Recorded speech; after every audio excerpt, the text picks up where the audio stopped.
Imagine opening your mail one morning and finding a letter from the French government. The letter says, "You've been selected as one of only a handful of businessmen invited to submit a confidential bid on a project of national importance."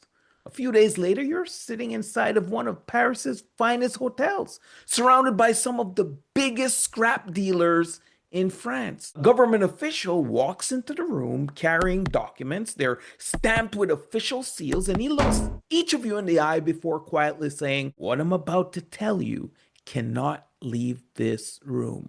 The French government has made a difficult decision. The Eiffel Tower has become too expensive to maintain. Rather than announce it publicly and risk outrage, they've decided to dismantle it and sell it for scrap. You can hardly believe what you're hearing. But then again, you're holding official paperwork.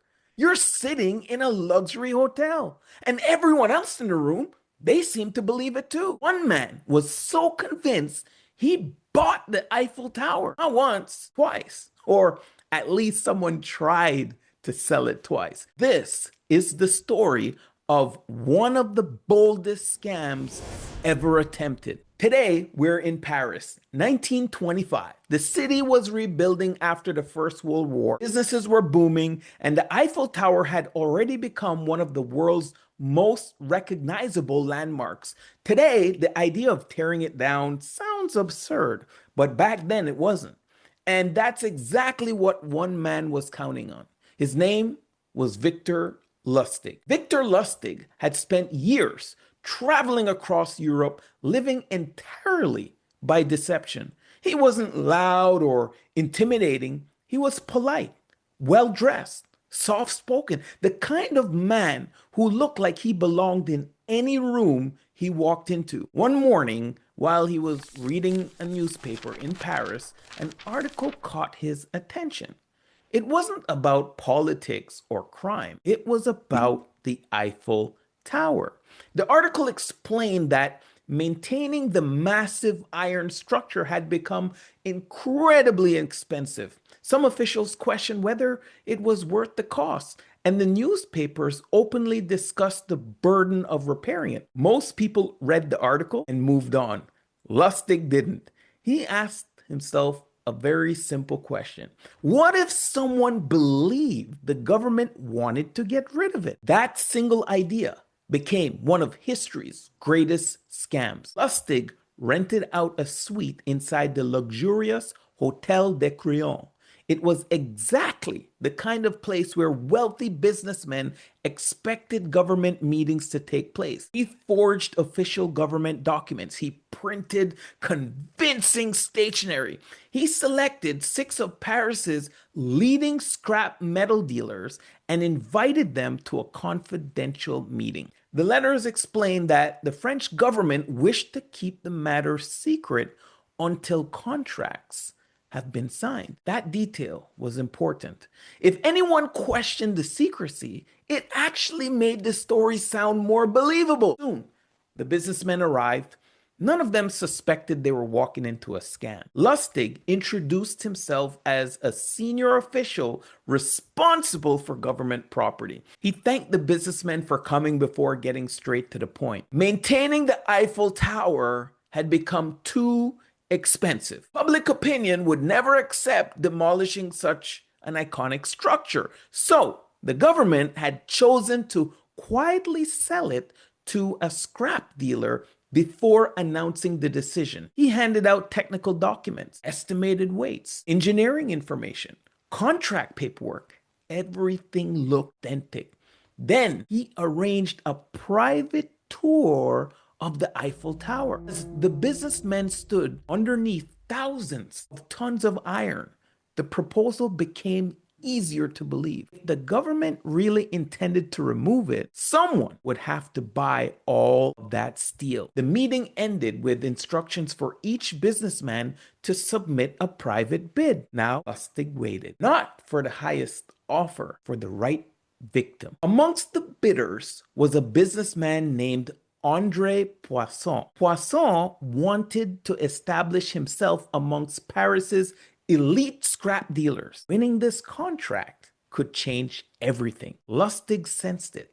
Rather than simply accepting Poisson's bid, he requested a private meeting. There, he hinted at something more uncomfortable. You see, as a government official, his salary wasn't particularly generous. Perhaps an additional payment could help move Poisson's bid to the top. It sounded like a bribe. Oddly enough, that made the entire deal feel even more legitimate. Poisson believed he wasn't just buying scrap metal, he believed he was navigating the kind of political deal that powerful businessmen sometimes had to make. Poisson handed over a substantial payment for what he believed was the contract to dismantle the Eiffel Tower, somewhere between 250,000 francs to 1.2 million francs. He also paid Lustig a separate bribe of roughly 70,000 francs, convinced it was the final step needed to secure the deal. The contract was signed. Victor Lustig walked away with a fortune. Within days, he had left France. It didn't take long for André Poisson to realize that something was terribly wrong. The Eiffel Tower was still standing. No demolition crews had arrived. No government announcement was made. He had been deceived. So why didn't the story immediately make the headlines? Because reporting the crime meant admitting that he had paid someone for the Eiffel Tower. The embarrassment was overwhelming. Rather than telling the police, Poisson stayed quiet. For Victor Lustig, that silence confirmed something. His plan had worked even better than he imagined. Most con artists, however, would have disappeared forever. Lustig returned to Paris. He prepared new documents, booked another luxury hotel, and contacted another group of scrap dealers and attempted to sell the Eiffel Tower all over again. This time, however, one of the businessmen became very suspicious, asked a lot of questions. This was a completely different atmosphere from before. But however, before the authorities could catch up with him, Lustig had fled France. His second attempt failed. But the fact that he believed he could repeat the same scam says everything about his confidence. The Eiffel Tower wasn't the last scam Victor Lustig pulled. Over the next decade, he carried out frauds across Europe and the United States and constantly changing identities and staying one step ahead of investigators. Eventually, his luck ran out. In 1935, he was arrested in the United States for counterfeiting. He was convicted and eventually transferred to Alcatraz, one of America's most secure prisons at the time. The man who convinced someone to buy the Eiffel Tower spent the rest of his life behind bars. Nearly a century later, millions of people are standing underneath the Eiffel Tower every year. Most admire its architecture. Some know it was originally built as a temporary structure. Very few realize it was once sold to a scrap dealer by a man with nothing more than false documents, confidence, and an incredible story. That's what makes this case so fascinating.